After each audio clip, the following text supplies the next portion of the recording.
Okay, so last time we're looking at beginning the section on equality, looked at various matters there, and then we'll press on to our first reading in equality, looking at our good dead friend, Mary Wollstonecraft. Before heading to that though, anything about any previous stuff, or stuff to be, that needs more stuff?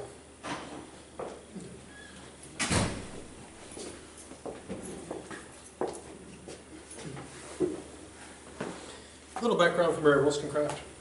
She was born on April 27th in 1759, died on September 10th, 1797, and is still dead today, except for tomorrow, when all the dead philosophers walk the earth. She married the philosopher William Godwin, who was an atheist and a leader in the anarchist movement. Her daughter was also pretty famous and followed her footsteps in terms of writing. And her daughter, of course, was Mary Wollstonecraft, later known as Mary Wollstonecraft Godwin, later known by her famous writing name, Mary Shelley, who, of course, authored the work Frankenstein, which is appropriate enough for Halloween. Mary Wollstonecraft ended up dying of puerperal, which I'm probably pronouncing, fever, on September 10th, 1797. She was an early feminist, and some of her points include this. One is, there is a view then, which is still often held now, that you can just look at the way people are and infer that is human nature. That's just the way things are by nature. And whenever people want to defend a system, they often typically say, well, this is just the way things are, as opposed to this is what we've created. And Wollstonecraft made the argument that what is taken to be the nature of women, and also men, is not really what is natural, but the result of education, that we are not naturally, a particular way, but educated to be that way. One of her quotable quotes attributed to her is that marriage is long-term prostitution, and prostitution is short-term marriage, although she was married herself, so I'm not sure what that says. She argued in favor of equality and of a rational social order devoid of superstition and prejudice. She wrote a lot of stuff. Her works, they also have very long titles. In 1787, she wrote Thoughts on the Education of Daughters, with reflections on female conduct and the more important duties of life. In 1790, A Vindication of the Rights of Men, in a letter to the Right Honorable Edmund Burke, occasioned by his reflection on the Revolution in France. In 1792, A Vindication of the Rights of Women, with strictures on political and moral subjects. In 1794, an historical and moral view of the origin and progress of the French Revolution and the effect it has produced in Europe.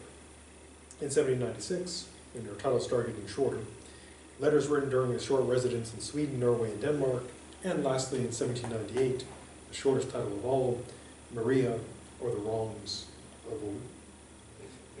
Now the excerpt we'll look at is from her work, Vindication of the Rights of Women. And the reason why I picked Wollstonecraft, well, there are a variety of reasons. One is, the most practical reason, of course, her work is public domain, so free. But in addition to the it's free reason, there's also the fact that she's an important historical figure philosophically, and also by being a historical figure, her writings do provide an interesting point of discussion, namely looking at then, back in the 1700s when she was writing, and comparing then to now. And so we're looking back in 1790s, so we're looking back a couple hundred years. And so it's interesting to see how much has changed and how much has not changed since her time. Now, in terms of where she fits among the various theorists we looked at, she endorses virtue theory, so not surprising that she says things that will seem similar to what was said by her good dead friends Confucius and Aristotle. Now, like many virtue theorists, she's concerned with the connection of wealth and virtue. We saw this in Confucius, we saw this in Aristotle. And she makes the claim that evil flows from the respect paid to property. And so one of her concerns is with wealth and its potential negative and positive sides. Now, in the time she was writing and where she was living in England, they had a system, of course, of hereditary wealth and nobility. A person would typically become like duke or king or queen because of their parents. I mean, way back in the past, of course, there's probably someone lopping the head off someone else and taking over, becoming a knight or duke or whatever, or king by force of arms. But eventually it comes down to just inheriting stuff. And so one of her concerns was hereditary wealth. And today, jumping ahead to 2015, there's still that concern. Because one of the, when we talk about social inequality, one of the things that people who are critical of that point to is the effects of hereditary wealth. That some people can build up a great deal, and other people start off with very little or nothing. Now her view is this. She's not an anti-wealth person. So she's not saying, get rid of wealth. But her concern is that hereditary wealth and titles produce idleness. And much like Aristotle, she believes that people have to do stuff in order to become virtuous. So her concern with wealth is, hereditary wealth, inherited wealth, is that it makes things too easy. Now, if your question would be, is she right about that?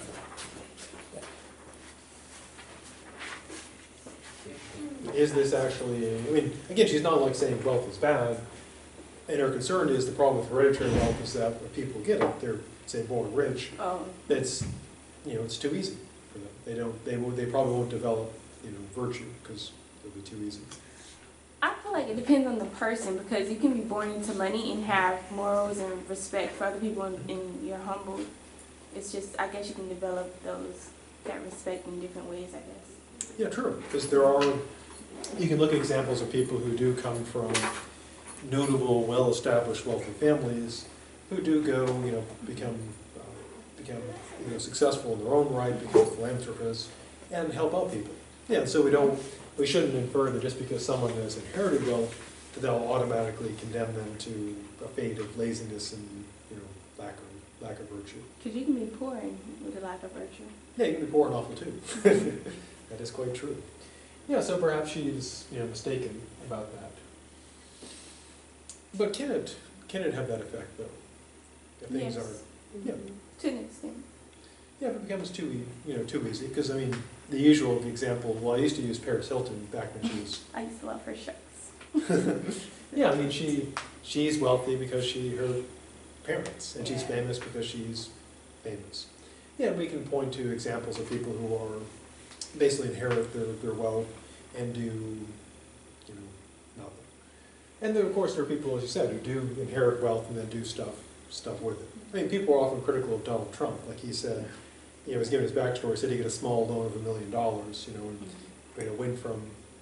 went I guess from Manhattan to Manhattan, and with only $1 million in his pocket to start out. But he did a lot. I mean, he's, whatever one thinks of the Donald, he does a lot of stuff. That's his name on a lot of buildings. Yeah, so we may disagree with that. Now, if we head back to England at that time, we can kind of look at the nobility. If someone just gets everything, sort of inherited, they might have less inclination to do stuff.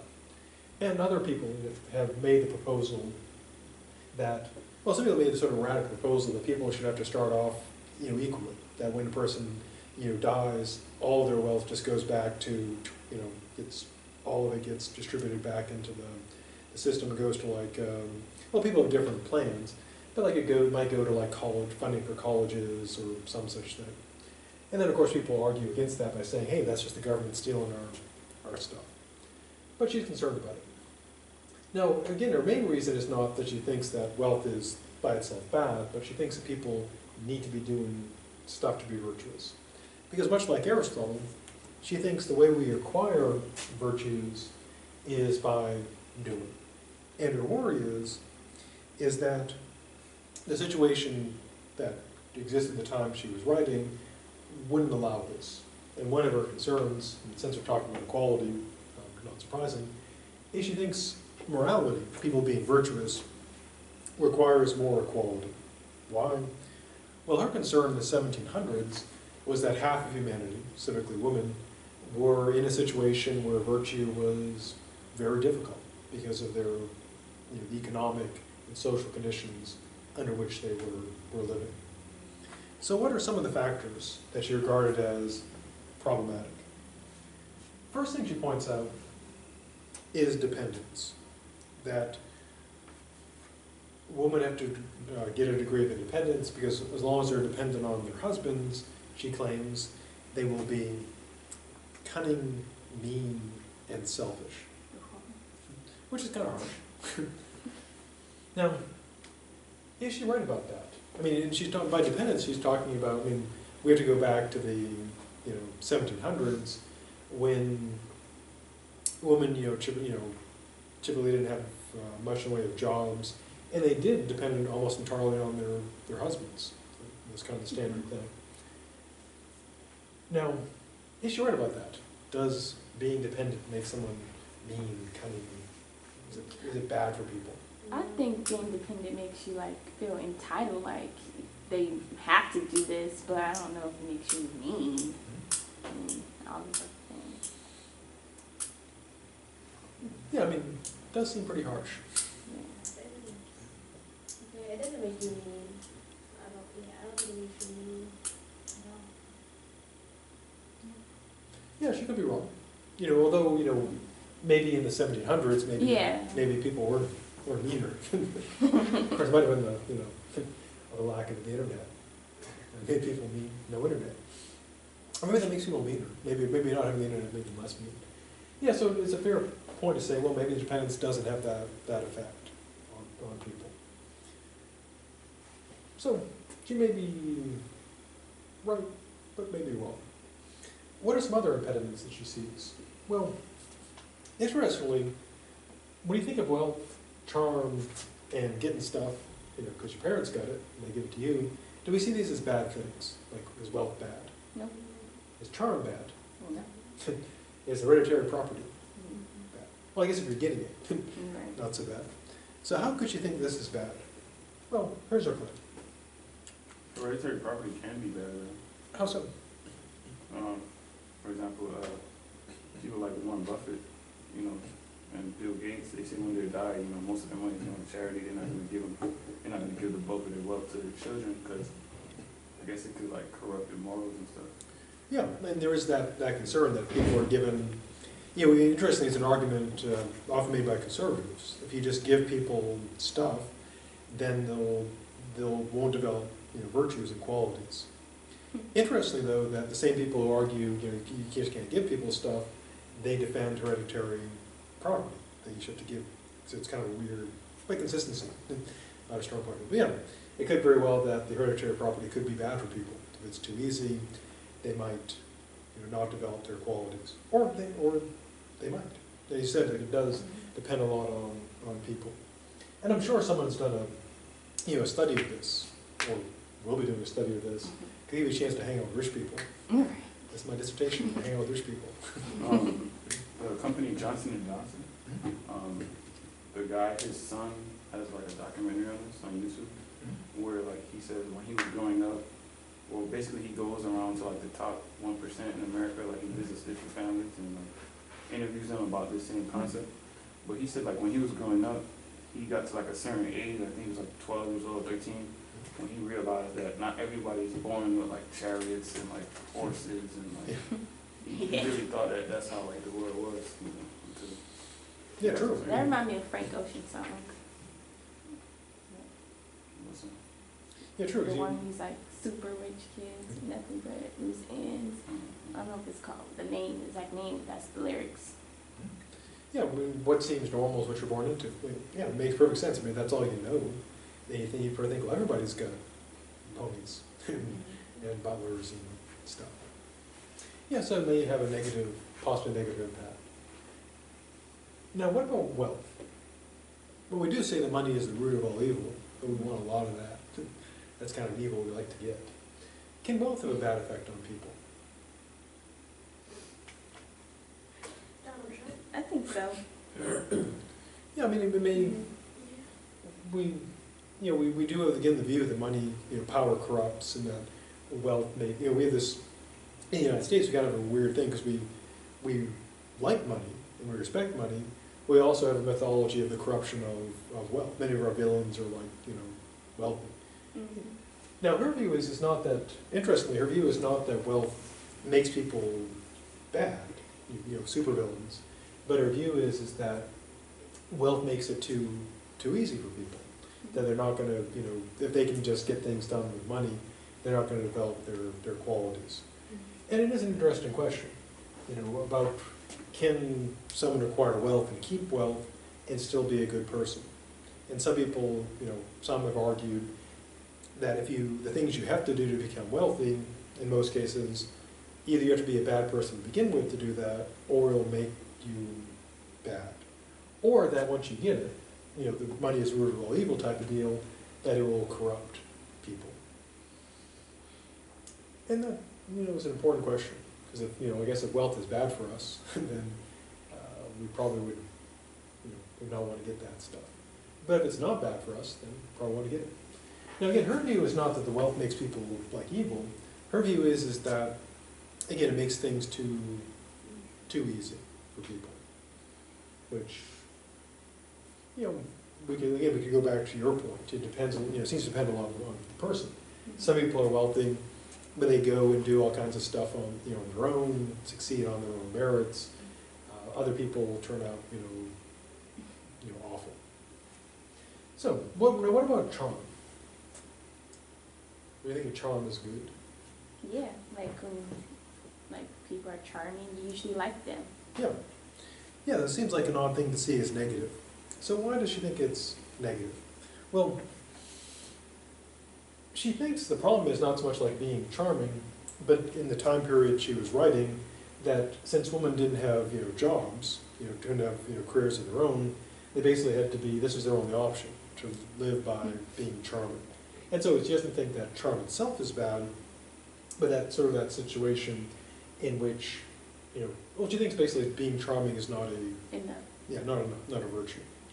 And so the things we generally think of as good, she thinks is bad, not in the sense that they make us bad people, but in the sense they make things too easy, and that it's being done the wrong way, or so she claims.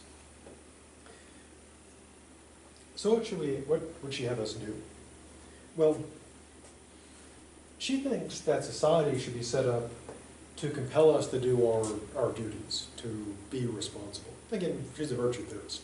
So she thinks that we should be doing, you know, not just like living on idle wealth and hereditary property, we should be doing good things. Now this ties into something we saw with Aristotle, who believed that the state should compel us to be good. So, should society, and she's not, you know, since her husband was an anarchist, and she's probably an anarchist too, it doesn't mean like the state should be forcing us to do this. But she thinks society, we should set up a social system, you know, that requires people to do the good things. Now, should we do that? Should people be required to do good stuff? They kind of force us with like community service hours in high school, and like let's say when you're looking for a job, or like when you're looking for a job, they want to see if you gave back to the community, if you were active within your community. So it kind of holds us accountable a little bit already. True, yeah. You're right, they do now require that. I didn't have to do that as a high school student. That's something they added later. So we didn't have to be, we were supposed to do it, well, put it on our resume so we can get to school. But yeah, they do require, you know, people to do that kind of stuff. And as you point out, it looks good on, you know, if you want to have a good, you know, resume, you got to do that stuff. But of course, if we're just doing it, you know, to put it on the resume, then we're probably not being good. Yeah, it is an important question. You know, should society or the government, should it be able to compel us to be good, or should it just be enough that they compel us not to be bad? And, you know, thinkers are quite divided on this. You know, one sort of view, sort of like a, you know, libertarian view, is that the government should, you know, leave us alone, shouldn't compel us to be good, and at most should just keep us from doing horrible things to each other. So there is a good question about how much the state or society should require or compel us to do good stuff. On one hand, I think, I guess it's good that we have to do that, because then it's good stuff. But then, of course, we may be critical of being forced to do it. The state should leave us to be free. A similar question comes up with how employers should treat their employees. Should they be compelled to act in a morally correct way, or should they just be compelled not to do awful stuff? Like, an employer can't harvest your organs and sell them, but in terms of being good to you, they don't have to, they just have to be non-bad. And so that ties in also very importantly to freedom. Should we have the freedom to not be good? And some would even go so far as to say we should be free to be bad, just total chaos. To use a fictional example, the Joker, totally fictional, but there are people in real life who have that view, total chaos. Fortunately, they're small in number. So why should we do all this stuff? It's always a very good question. So, why should I give, if I had wealth, which I do not, why should I give that up? Why, if I'm charming, why shouldn't I live by charm? And if I inherit all kinds of sweet stuff, why shouldn't I just keep my castle and all my land and so on? Well, her claim is, what virtue theorists always promise us, is that it'll make us happy. Which is a good question, because normally we think this is what's going to make us happy. Some wealth and some of that stuff. Now, interestingly, boringly enough, there's actually been a study on how much money you have to be happy, and they found an answer. How much? 70,000 currently. I mean, you have to adjust that for inflation, but apparently once you hit 70,000, you achieve peak, happiness. I mean, if the rest of your life is going well. And what they found, the reason for that is because once you hit 70,000, you can easily take care of all your basic, unless you've got exorbitant medical bills, you can easily pay your mortgage, you can take care of, you can buy a decent car, you can have, money for food, expenses. And they found that beyond that, there's very little, emotional return. Because even though you're sort of abstractly thinking, okay, I've got all this, all this money and more money and more money, but they found that 70,000, well, so they claim, is where it kind of caps out. And then anything more, I mean, you can do more stuff with it, but about 70,000. So, which is why most people probably aren't happy, because the median income, I think, is 50,000 for families, and then I think it's also there's another one that I used to know all these figures and stuff, but it's way lower than 70. Well, you think it's true though? Because I know the way they do that is they take the top majority, which are multi-billionaires, and then they balance it like that with all the poor. Yeah. So that's why it kind of gets to 70. But you subtract all the extremely wealthy people out of it, I don't think it would be that high. I think it would be lower. Yeah, it's a fair For point. the amount you need to be happy? Huh? You talking about for the price? No, for the actual median Oh, salary. niggas. Right? Yeah, that's a fair point. Oh, because- well, they do break it down sometimes by race as well. It doesn't matter where you live. Yeah, because the amount this stuff costs, living, in Tallahassee, if you make 50,000 a year, that's pretty good. If you were living in, Miami. New York City, trying to live there, or Silicon Valley, I mean, this will sound bizarre, but there are people who make 100,000 a year but can't afford a house. They're pulling in good money, but they can't. The houses are just, when people are buying multi-million-dollar houses, 100,000 is not that much. Yeah, so where you live does depend quite a bit. And you raise a good point about statistics. If you have, say, the average, the mean, and you include, Bill Gates and everybody in there, that's going to pull the average up. And that's why what they do when they do the statistical analysis, they can account things like the median, one dead in the middle, and the mode, the one that occurs most commonly. And sometimes they also, when they do it, sometimes they'll pull off the top, just sort of as outliers, say, well, looking at the majority of people, what is the average among people out of the 1%? And you're right. If you have if you have some billionaires in there, they will really pull up the average. Yeah, so if we calculate it that way, the real average, well, the average what most people have would be lower. But as all virtue theorists do, she promises us happiness for being good. Now again, this ties into, current politics. Debates about what should the government make us do, what should it compel us to do, our relationship with wealth, and also inheritance. That's, there's various discussions about inheritance tax. How much should that be? Should there be any inheritance tax at all? They're trying to tax you for inheriting money? Yeah. That's great. Well, I mean, because you're getting income in a way. So it's, it's just like, literally, if you inherit money, you did not earn it. For real. I mean, unless one considers, I was born to my parents. I worked really hard being born, so I totally earned that stuff. I mean, it's income like any other. And unlike other, you could say it's totally unearned income because the parents, or their parents' parents. And they have talked about, and they do have some tax on it, but there's a considerable debate about how much it should be taxed. Now, I think currently, if you inherit, I think it's less than, you'd want to check the numbers for sure. I think it's if you inherit less than $5 million, there's zero tax on it. And if it's over $5 million, I think they're also, when they hear them talk about the inheritance tax and how awful it is, the current thing, I think it's if the person inherits more than $5 million. But I'm going by memory, which is awful these days, so you want to check that. But most of us will never pay that because we'll never inherit that much. You literally get taxed for like everything. They do tax everything. Yep, the tax man. Two things are constant: death and taxes, and even death has a tax on it. Everyone's afraid. Everyone runs from the tax man. Someone told me that, like, let's say if you have a job and you're a beneficiary, that person who gets your money, like, let's say if you still have student loans, they also inherit your student loans.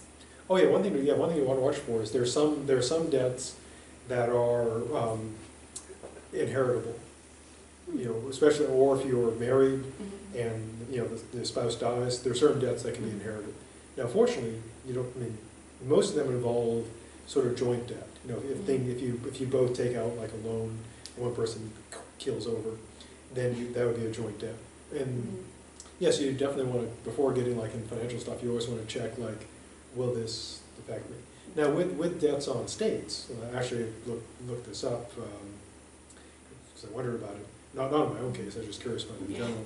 Is that if there's a debt like owed by your parents, the debt, if it's on their estate, the debt doesn't go on to you, but the debt may be on the estate, so they could take, like if suppose someone's parents still took out a loan and owed a bunch of money, then it would be owed against their estate, but you wouldn't inherit their debt. Now if you inherited a house that had a mortgage on it, then you would be liable for the debt stuck on the house. But there's all kinds of different, so finances is really messy. It's always good, whenever you're dealing with money, it's always good to look. That's what I have learned. Sometimes the hard way. And nothing teaches a lesson like the hard way. Now, so since she's a feminist, what are her concerns about the special challenges that women face? Well, one thing she considers, which is important to consider, is if you have a system of inequality and oppression, who's causing it? Basically, who's the bad guy? In this case, literally the bad guy. And there's also the question of why are they doing it? And, are they conscious of doing it? Is it like an intentional thing? And a quick question may be like, why would it matter whether it was intentional or not? Well, it does seem to me, the one hand you might say, well, it doesn't really matter because if something's awful is going on, from the standpoint of the person that awful stuff is happening to, it doesn't matter whether they meant to do that or it's not, something done, intentionally. But on the other hand, in terms of putting blame on people, to see them as a villain or not, it would matter whether they're doing it intentionally or not. Now, Wollstonecraft, interestingly enough, takes the view that men in general are unaware of the harm they're causing. That men are not, she doesn't say that men are, if they're abusive to their wives individually, they're not aware of what they're doing. But her view is that it's not an intentionally created system. The men didn't need and create a system of oppression. And so her claim is men are essentially unaware of what they're doing in a way. Again, not particular things. It's not like the husband who like hits his wife is unaware he's hitting his wife. It's that men are not consciously creating a system of oppression. Now there are people who would disagree with that. They would say that the patriarchy is referred to is intentionally created. Maybe not by all men, but is an intentional construct. And it's a very important question because if, say, the oppression of women is something that just sort of arises out of society without there being like a conscious plan behind it, that makes a big difference as opposed to like a systematic conspiracy against women. Now, is she right? Is a situation we have something that kind of like arose without real conscious planning, like, to use a comic book version of men meeting in a secret cabal to plot the oppression of women? Does that seem true? Or are men up to something?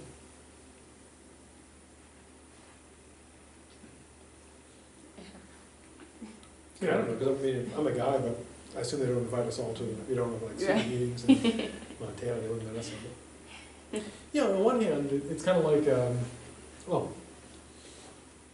one of the, when people ask me like conspiracy theories, like grand conspiracy theories, I say, I don't think they're true, but in some ways I wish they were, because that would mean that somebody like really competent was at the wheel of the bus, as opposed to just, we're just kind of winging it.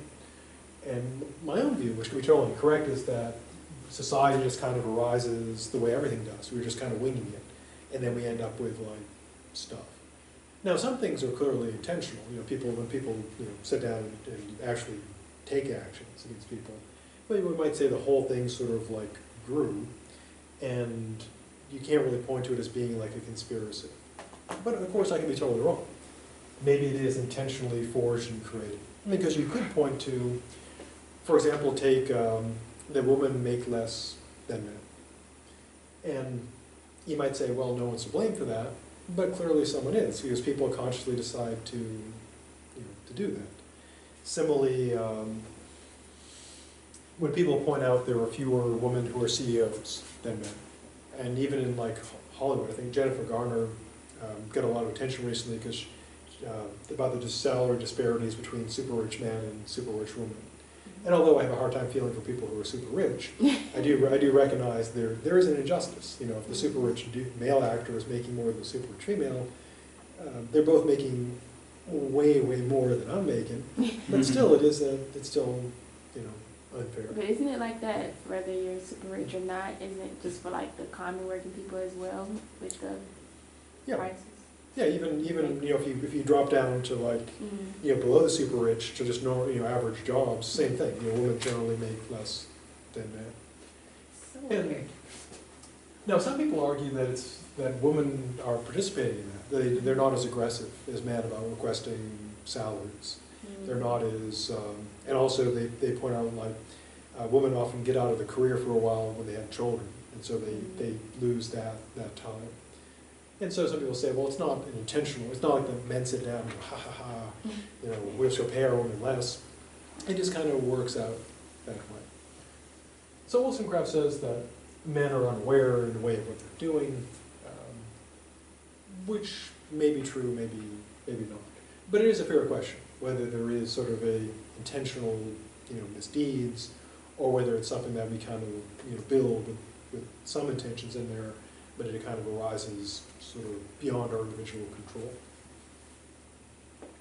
Now, in her time, there are very sharp distinctions of rank, because she is, this is the 1700s in England, and they had, kings, no, I still got, they got a queen, and they have dukes and duchesses and knights and so forth, so much more rigid than like American, well, much more titled than American society.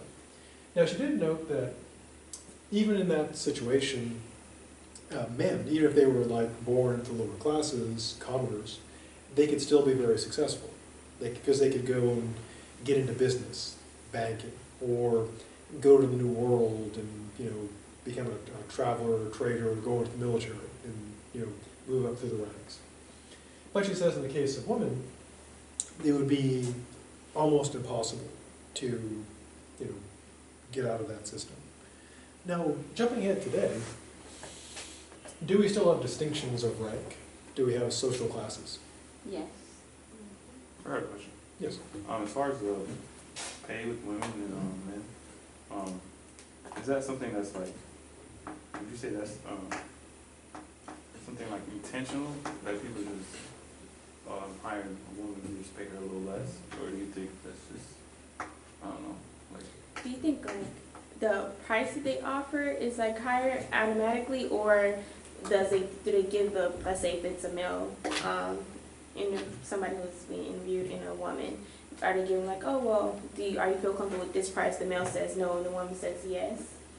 Because I know I always say yes to the first price. I'm like, yes, you got me. So I wonder, like, are males like, oh, I'm not comfortable with that? Like, is that it?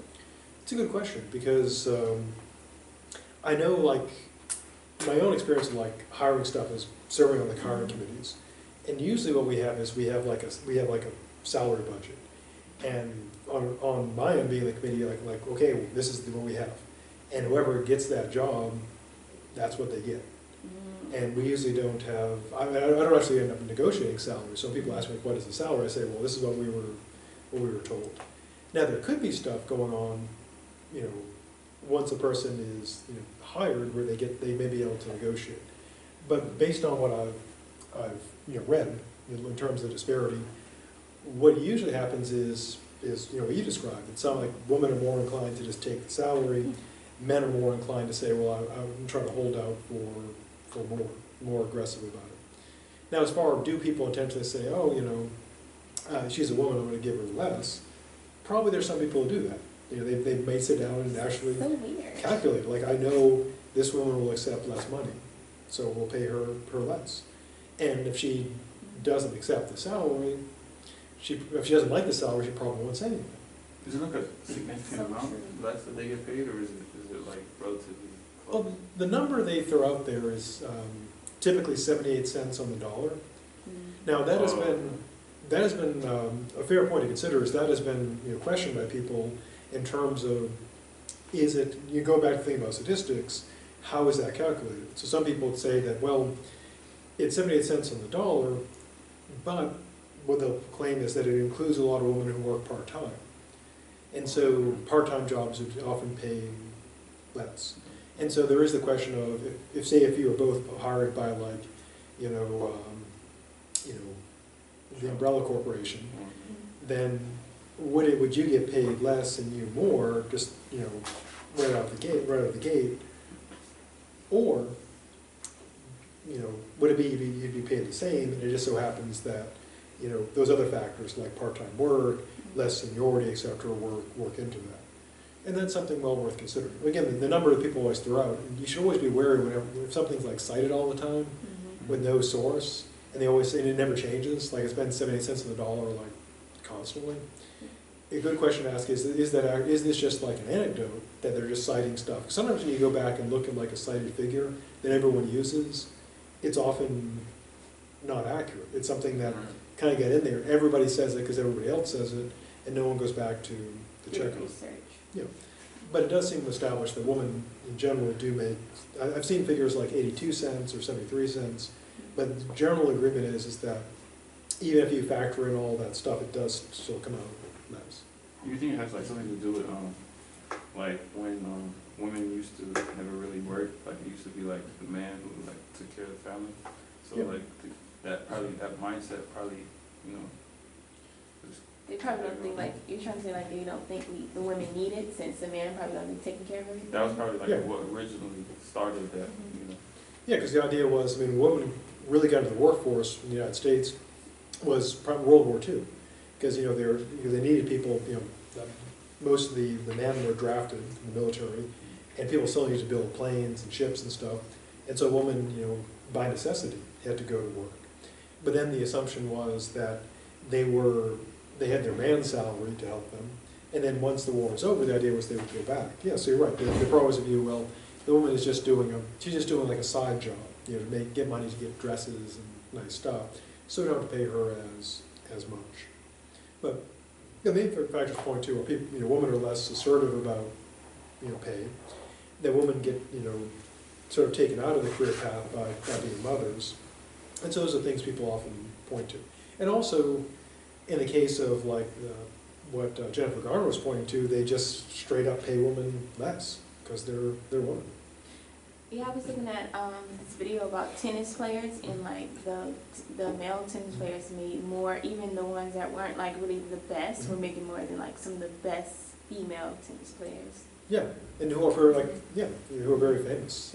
It's like every sport though. Yeah, but even well, the interesting thing is, even when the women I mean, in some sports like football and so forth, they make more because there's more ticket sales. If you have like NFL versus say women's softball, you have massive billions of dollars pouring into football, so the players can get paid more. But like with tennis, someone like Venus Williams, she's not as making much as the top men, even though she's just as famous, probably more so. Because I know her and I know Federer and there's like some guy. Murray. Yeah, I remember like Agassi or something. There's some guys who play tennis.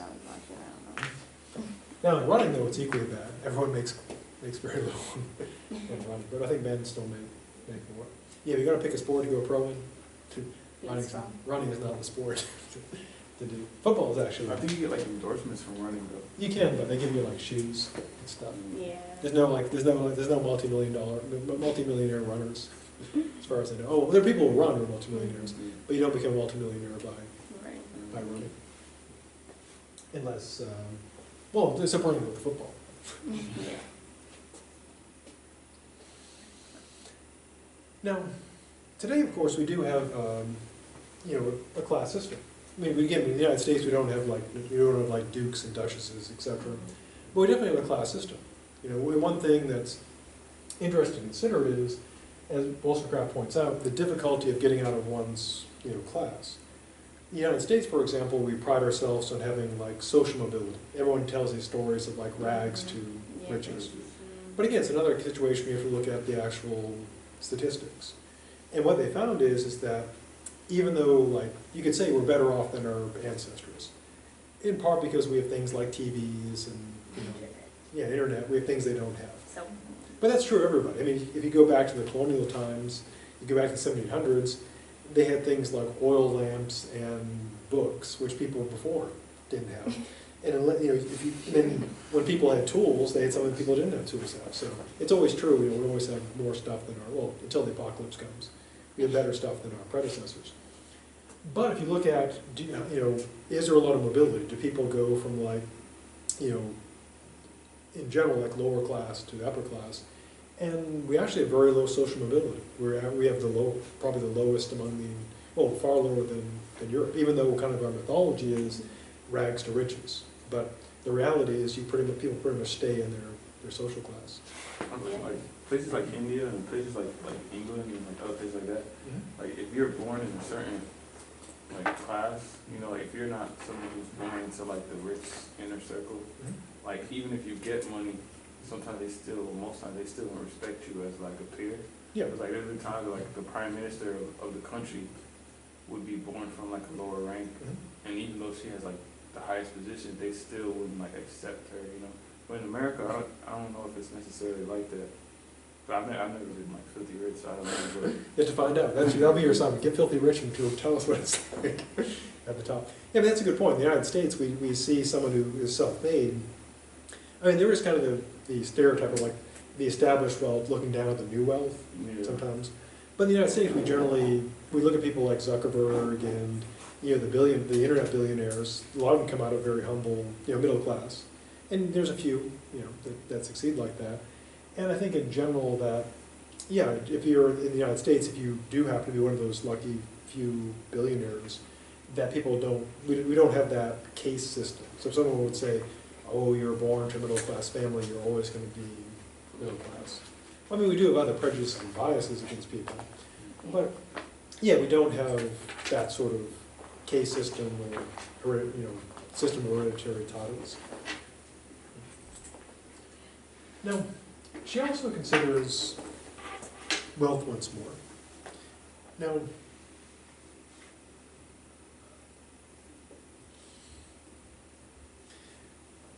the problem with wealth she sees it, again, is it makes stuff too easy. But her also, she has this following concern, we'll see next time, is that too much wealth, if she thinks is kind of bad, because it makes it too easy, but no wealth is pretty bad too, because she notes that, I mean, for example, take like being generous. If a woman, you know, in Wollstonecraft's time, a woman would be married, that her only income and property, and she really can't be generous because she has nothing of her own. I mean, she's giving stuff that's her husband's stuff. And she does consider, so it's sort of an interesting relation with wealth. On one hand, she thinks too much can make it too easy, especially if it's unearned, but too little is bad as well. Now, last thing we'll close with is the laws. Now, well, the main thing she's concerned with here is marriage laws. Now, in Wollstonecraft's time, the way the laws worked was essentially, legally, the way the woman was like totally subsumed into the man's identity. Now, if we jump to the United States, we can go like up to, when women got the right to vote, that was still the case. The idea was that the man would vote, you know, for the woman. It's been within, well, actually it was last century, it's 1920, a woman got the right to vote. But not that long ago, you know, not, almost 100 years now. It's still a pretty short time. And then again, the justification was, you know, the man would cast the vote. Then you say, well, what about single women? Well, I guess their brothers or father would cast a vote for them. Also, the laws governing marriage were, well, even fairly recent in the United States, they really took away a lot of rights from women. For example, everyone's heard of like the rule of thumb, and suppose the origin of that is under like, you know, certain common law, a man was allowed to strike his wife with something, you know, no bigger than his thumb. Wow. But if we go up in the United States, She said straight. yeah, if we go up in the United States, it was only recently that a man could be convicted of any crime of assault or sexual assault against his wife. The idea was the woman was just kind of like, it was legally impossible for that to happen. And so, you know, essentially domestic abuse was legalized in a way. And similarly, the way the divorce laws used to work. I mean, the way it would happen is, you know, people say, oh, there's such a high divorce rate today, people are awful. It's like, well, people are awful then too. But the reason people stuck together then was because you either couldn't get a divorce, or the result of the divorce was so devastating that, you know, if a woman didn't have any job or career, if she got divorced, she had nothing. So should the laws protect women and treat them as equal to men? Yes. Yeah, for example, now the way the divorce works is no-fault divorce. Like Eddie Murphy famously said, half. I think it's an old back in the 80s when I was a kid. He did a routine about like, he said, if you're married, you want someone who doesn't know what that, because it'd be like half for one half. Good times. Long time ago though. He's still alive though, so. But he hasn't done comedy in quite a long time. Yeah. Good stuff. But anyway, so next time, have a good weekend, and especially Halloween, we'll pick up with duties and virtues next time. Also, candy. You'd like some, because Halloween. Thanks.